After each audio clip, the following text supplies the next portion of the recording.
to GenFriends. I'm your host, Cheri Hudson-Passy from Carolina Girl Genealogy. And look at this fabulous panel we have and a special guest. So let's get started. Regular panelists. Well, Melissa, you are a regular panelist, but you're going to be part of our special guest tonight and you have a few things to talk to us about. So welcome, Melissa, our archive lady. We're glad you're here. Hello, everybody. We've got Laura Hedgecock from Treasure Chest of Memories back from Germany. Hi, Laura. Welcome. Yeah, I'm glad you're here. Danke sehr.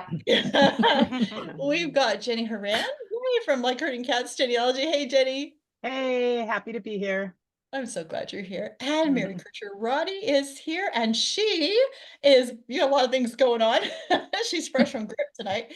And we know Mary from MKR Genealogy and the Applied Genealogy Institute. Is that right? Very good, Cheri. I always want to say it backwards. She's on it tonight. Weird reason. I know. Knock on wood. Okay, and our special guest. We're so glad you're here, Cathie Sherwood, all the way from Australia. I know, it took me forever to get there. To get here. Yeah, and oh yeah, your arm's tired.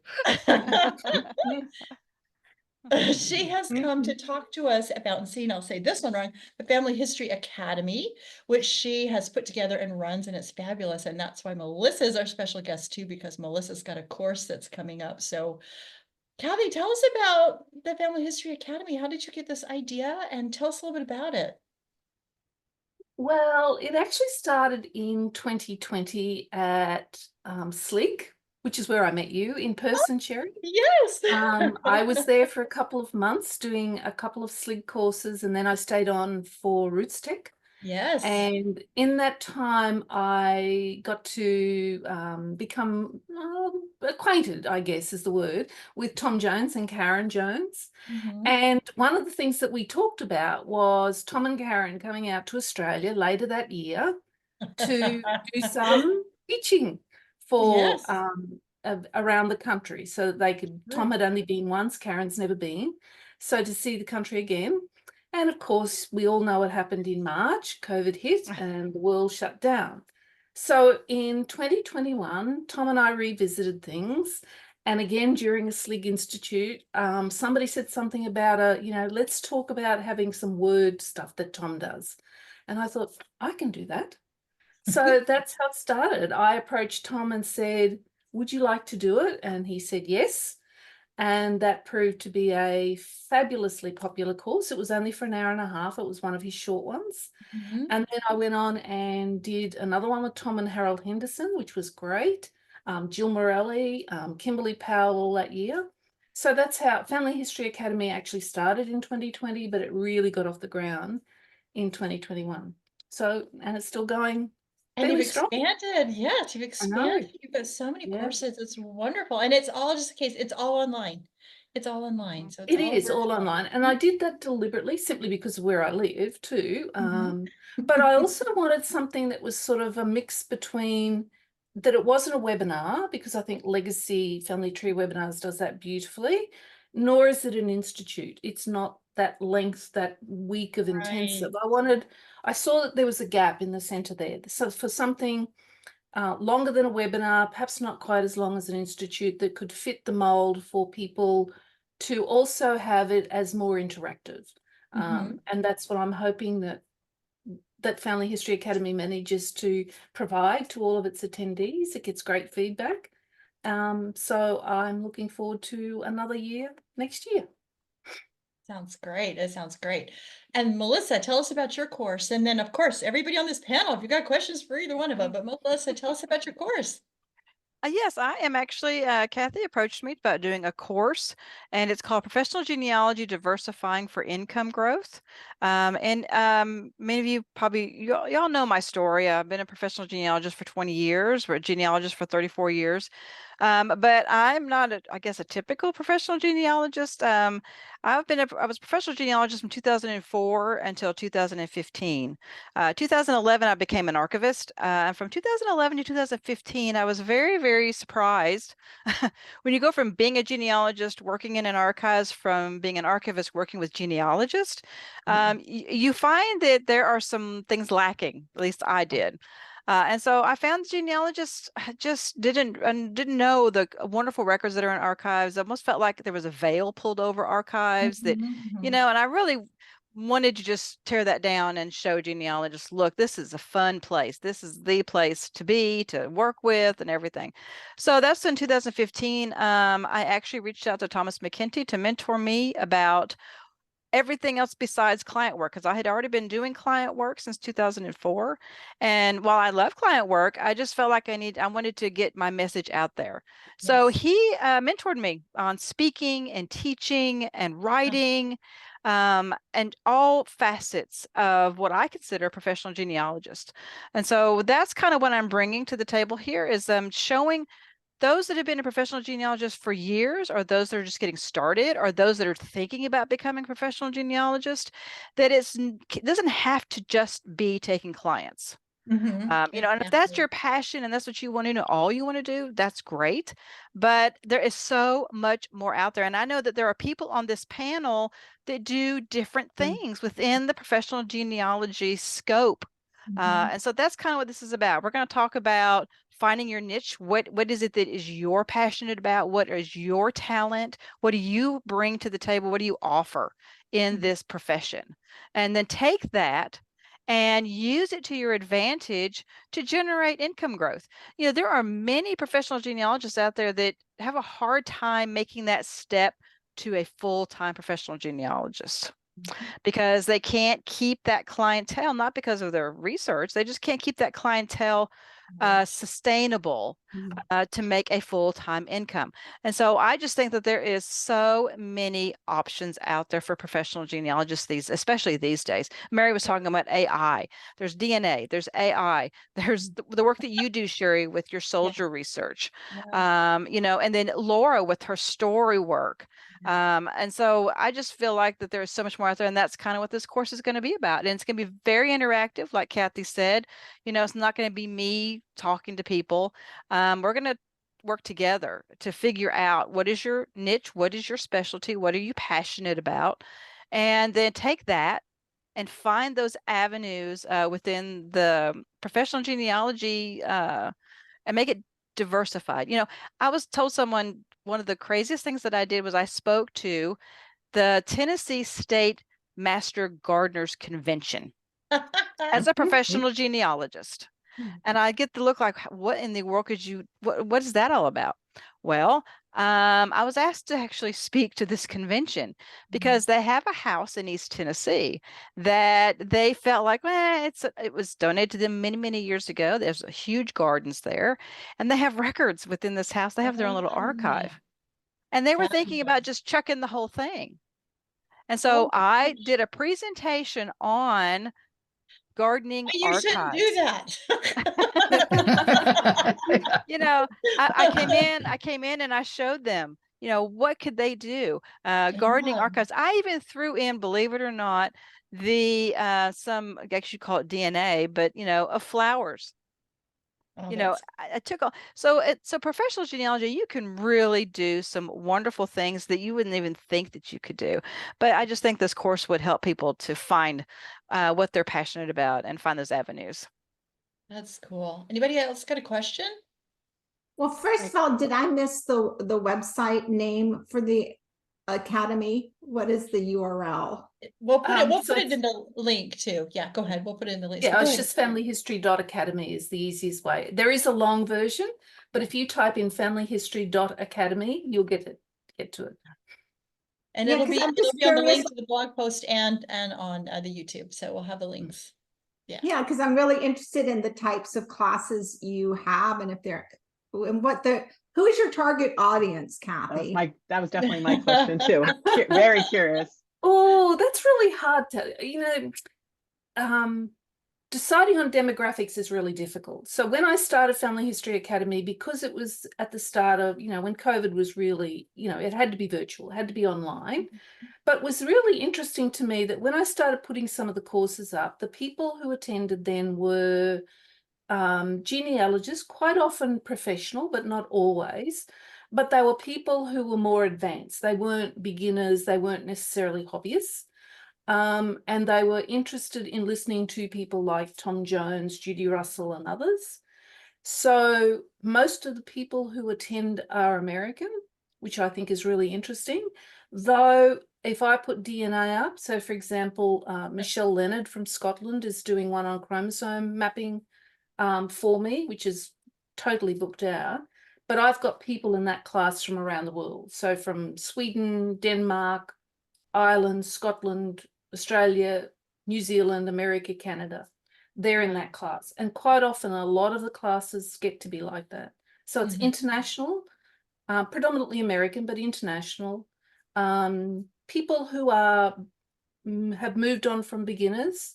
So I try to pick classes that are a bit more advanced, intermediate to advanced. I reach out to the presenter.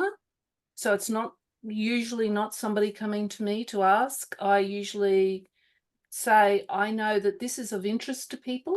So I read a lot on Facebook and elsewhere, and I find out what people want to know. You know, do they want to know about this? So then I say, okay, who's the person who could best teach that for me? And I reach out to that person and say, can you do a class for me? And they usually say yes. That's how it goes. And I'm so excited about Melissa's. I really am. Yes, it's going to be fabulous. Yeah. You She's had a just great like, buzz. and she was talking, Cathie was talking about, you know, the difference between like a legacy webinar and then the full institute. So like my course is going to be two nights, or I think it's one day and one night, July the 10th. A 3-hour session, and then we're going to have another session on July the 17th, another 3-hour session. And so I think her prices are very reasonable. And I think it's the education part is a great opportunity for not only my course, but the other courses that she has that are coming up in July. And so I would encourage people to go to the website, look at the courses and sign up. Because also, Cathie, correct me if I'm wrong, if you sign up for a course and for some reason you can't attend, if something were to happen, they're recorded and you get the recordings. You do. So you get the recordings usually for 14 days, but some of the educators allow it to be for longer, but usually it's 14 days. Jenny? Yeah, so you were talking that these are going to be a little bit different than some of the, you know, the institutes and maybe some interactive discussions. So do you keep the size of the class to a certain amount of people, or how do you gauge that? So I usually keep the size of the class to 30. But some classes, depending on the content, will be smaller. So for example, I'm doing one on Canva, and it's a very hands-on course, so it's going to be limited to probably 10 or 15. There's a brick wall coming up with Robbie Johnson and Sue McNally at the end of the month on breaking down brick walls. And because they're actually going to be working on brick walls again, that's a small numbered class. So, but that's worked out with the educators. Michelle Leonard's class has something like 50 people in there, much more than I would normally take, but I didn't want, people just kept emailing me. So I didn't want people to miss out, seriously. So, you know, I try not to, because we don't know if she'll do that again for me next year. She's definitely doing classes for me next year, but because of changes with DNA that Mary talked about with AI, next year's class might be different. So I don't want people to miss out on things. So and you're also doing an AI course. Who's doing your AI course? So the AI course is being done by Andrew Redfern, who's an Australian, and he's very active in the Genealogy and AI group. And then he's doing that with Fiona Brooker, who is a New Zealander. Andrew has done a lot of AI stuff. In fact, Saturday here in Australia, the Society of Australian Genealogists just had a one-day conference where Steve Little was on the agenda, as was Dana Leeds, Andrew, and quite a few other people. Andrew is an excellent teacher in AI. I mean, he's a teacher by profession, but he's just fabulous. So they taught one in February. It was booked out, and again, I had to take a few more because people just kept asking to come in, and I'm already, you know, on the way to being booked out for the second lot, where you can take two of them separately, or you can bundle them and you save money that way. So very popular. Yeah, I I do- like the one on the using spreadsheets to analyze the data. Yeah. I So like I I think- like too that they're a little bit shorter. I mean, a lot of times I love institute courses, I love online institute courses, I love Yeah. all that, but sometimes you don't have the time to do a full week, you know? And And so, yeah. And I never go and watch the recording, so I lose all of that. I'm just so, and I think, 3 weeks later after it's all closed, drat, I should have gone and watched that. But if it's only a 3-hour one, then I can find time to do that. But when Right. it's, 6 sessions or 5 sessions or whatever, Mhm. 10 sessions, I just Yes. run out of time. It's great. It's just another opportunity. It's wonderful. Mhm. I mean, 2020 was terrible. I mean, COVID was terrible. But then Yeah. you look at all these kind of opportunities that we now have for education. This would have never happened if it hadn't been for COVID and the world shutting down. You know, there's so many virtual opportunities out there, and something that will fit anybody's way of learning as well, you know? So, this is just another Yeah, choice. and it's talking about education. There is so much out there. I have been a lifelong learner. I'm a firm believer in if you're not learning, you're not living. And so even though I am where I'm at doing, and many of you guys there too have been doing this for so many years, you all can still attest to the fact that Oh, there's yeah. still learning to do. So you have Yeah. to learn every day. And so that's why I think that the Family History Academy courses, and all the institutes courses and things that are out there, they all have something different. Mhm. And what I like about the Family History Academy and what Cathie offers is that they're more interactive, and they seem to work with your lifestyle, with your scheduling, with your, and it's not one of those things where you go, oh, I wish I could take that, but I just can't, like Cathie said, put in the time for a 6 session, 10 session. And so, no, I really, I'm looking forward to doing this course, but I'm also looking forward to following Cathie and Family History Academy and what she's offering. So Melissa, did you get to like choose the time? Because if you have people all over the world, how do you choose the time? That's good for you. Yeah, well, that, and we worked together on a time. I mean, Cathie's been doing, has been doing this, and so she's worked with the ones that have attended the courses in the past. So she had a pretty good handle on timing, and of course working with my schedule. And so she's been very, very easy to work with. It's been fantastic. But so the people who attend the course will get a workbook. Well, they'll get, all that kind of material. And then, and like I said, then you'll have me, and not that I know everything, but I will You're be an there. excellent teacher. You're good. You're so good. I think it's important sometimes when I'm in something like that, that I can just ask questions, and I can be in a situation where, to me, there is no dumb question. It's the only dumb question is the one you don't ask. And so many of these ones, I'm looking forward to seeing who signs up and comes, where they're at in their profession. Maybe they're just getting started. Maybe they've been doing it for a long time and looking to diversify. And so that's the word, is diversify, because, we've had to do a lot of diversifying since COVID. And I think that this is a course that is very much needed within the professional genealogy community. Yeah. Just piggybacking on that, I have to say, as much as I love the conferences and stuff like that, I like teaching memoir classes at the local level where you have a workshop and you have an outline, but you don't know what problems people are bringing. True. It's Yeah. actually, like, from a teacher's side, more fun.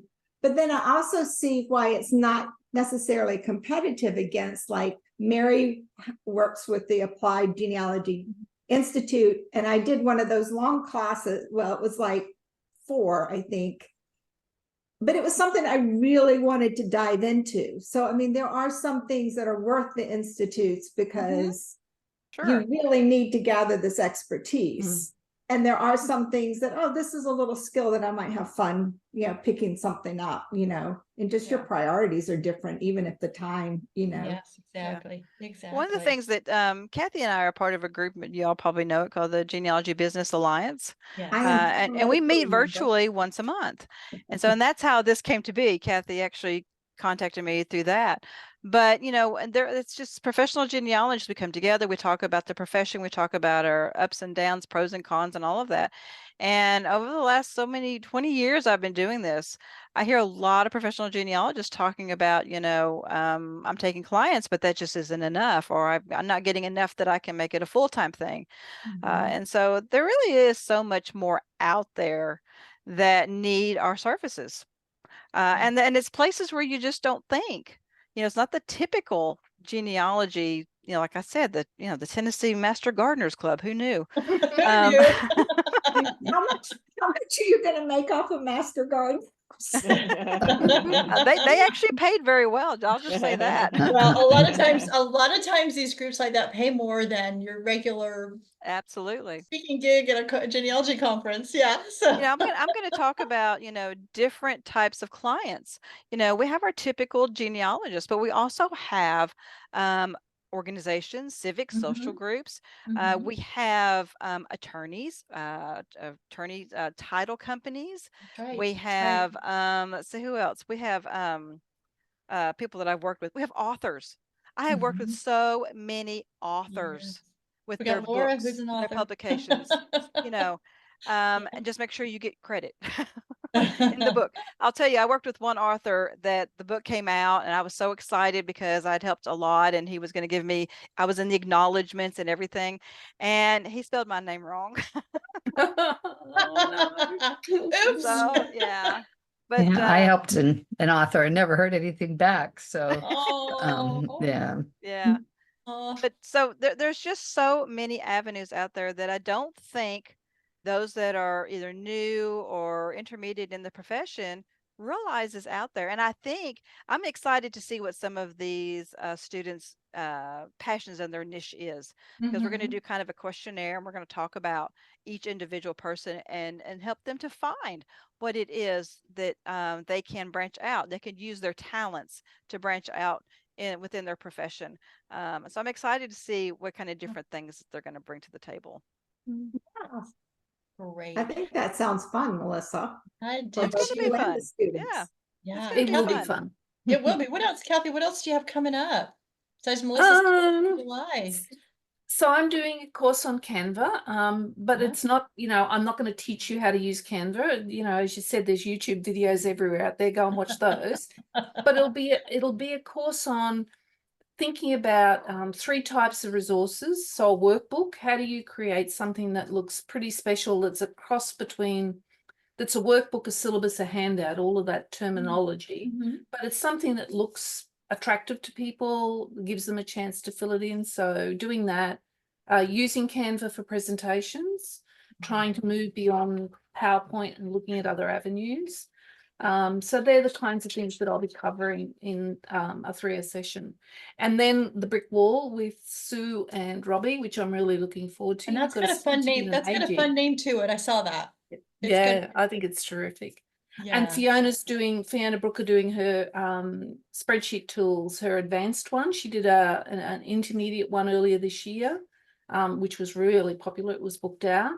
And this one is already half booked out as well. And it's not till October because so many people from the first class are now moving on to do the second one. And then Michelle Leonard's doing another one for me at the end of the year on brick walls with DNA. And this is excellent. This is one she did last year, especially for Family History Academy, where she actually gets you to work through a brick wall DNA case with her. Oh, nice. And she provides all the resources to do that.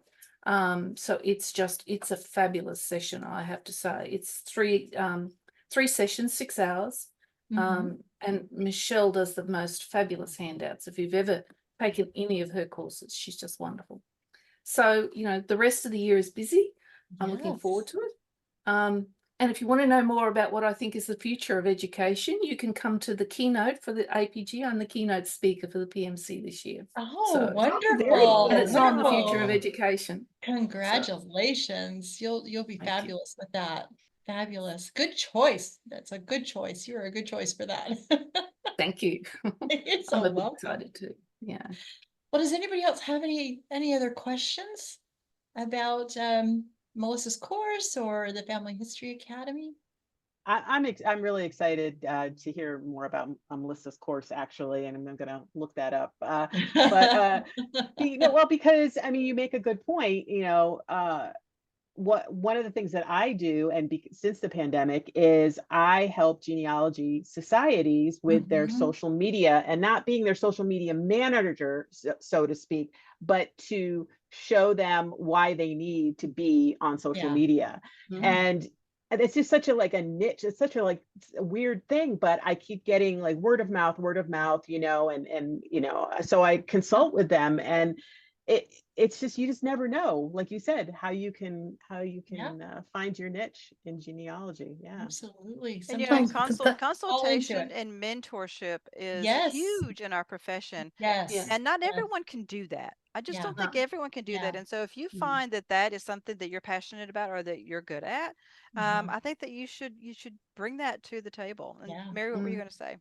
I was just going to talk kind of about the synergy of things too, that what Jenny's talking about doing, the helping genealogy societies with the social media, and consider why they could use social media. But then, you could write an article on that and get the article published, and then show some expertise, and then you give a lecture on it, and so you can try to all that stuff. use that same content in a different way. It's a good point, Mary. Yeah, very good, very good. I was able to take my niche. See, I was a professional genealogist up until, like I said, till 2000. For 20 years. But then when I became an archivist, it's kind of like I found my spot. And within genealogy, and even professional genealogists, at the time there was only 2 others that were actively teaching and writing and lecturing from an archives or archived records, like I was wanting to do. And so I was able to do that. And branding, I'm going to talk about branding. I feel like that's extremely important. When I first started, I didn't think much about branding because it wasn't not in my wheelhouse. And so when you have a mentor that says, hey, we need to come up with some branding. And how I got the archive lady was, someone looked at me one day and said, oh, aren't you that archive lady? I went, that's it. That's it. Because I've been trying to figure out a brand for myself. And that was it. It just clicked. And so, now everybody knows me, know me more by the archive lady than they do my name. But that's how people will remember you, and how then they will contact you, and they will ask you for work, and because they've heard of the archive lady. So we're going to talk about branding within this course too. I think that's great. It's so important. And, if you want to write a blog post for Genealogist, that would be cool too. I do see that, a lot of the blogs, they have a title, but there's no logo or image with it, or there's nothing original. So I think that's a great thing to talk about in that, just how to not separate yourself totally from the field, but to show what's unique about you. And and one thing that's hard for people, just on a basic level, but I found in the profession, is marketing yourself. Oh, that's so hard and so we're going to talk about marketing. We're going to talk about marketing. And let me tell you, anybody who would known me before would know that no, I would not have marketed myself. I was a very shy, backwards person for most of my life, and so marketing myself. But once you get comfortable with your brand, with your niche, because it is something that and then marketing actually becomes easy, because you're just marketing your passion and what you know. And so that's what we're going to talk about that. And I think that I just hope that it helps others to, as I was mentored, I want to mentor others and showing them that, there are so many other possibilities out there. How fun. Sounds like a great course. Cathie, it's a wonderful concept. Had I known you've been thinking about that, I would have loved to have heard about it in 2020. I know. Yeah. I was really excited, and I just, I didn't expect that it would become what it is, to be honest. I'll be really honest. But it's like Jenny, I think, said that if there's an opportunity there, that's the other thing too. It's not just diversifying and finding your niche. It's saying, oh, this has come up. Perhaps I could try that. it's being willing to put yourself out there a little bit. Yes. And that's really hard for some of us, you know, Yeah. to market Yeah. ourselves, to say we can do this. So that's why I'm excited, because I know Melissa's going to talk about, you know, stepping out of your comfort zone a little bit Yeah. to try something new. Yes. Yeah. And Well, stepping out I of love the the fact that Thomas- genealogy zone. You know, people think they have to stay right in the mhm. genealogy lane, That's you know, true. and I think there are so many opportunities in a lot of aspects of life, business. You know, there are a Mhm. lot of companies out there that need help of professional genealogists. Yeah. Either they're researching their history, they're researching for an event. So, you know, there are just so many different aspects out there that need what we have to offer. So true. So Laura, what true. were you going to say? I'm sorry. Oh, I was just going to say, I just love the fact that Thomas mentored you and you're kind Yeah. of passing on. Yeah. Well, I will whole say idea of mentoring people and stuff. I like that as well. Yeah, you I had a great actually- mentor. What a I great mentor. did. I Yes. did. Oh yeah, like, I actually he's a saw him. marketing genius to ask Yes. to Yeah. you. Yeah, he was doing a webinar or a talk or something, and he was talking about mentoring.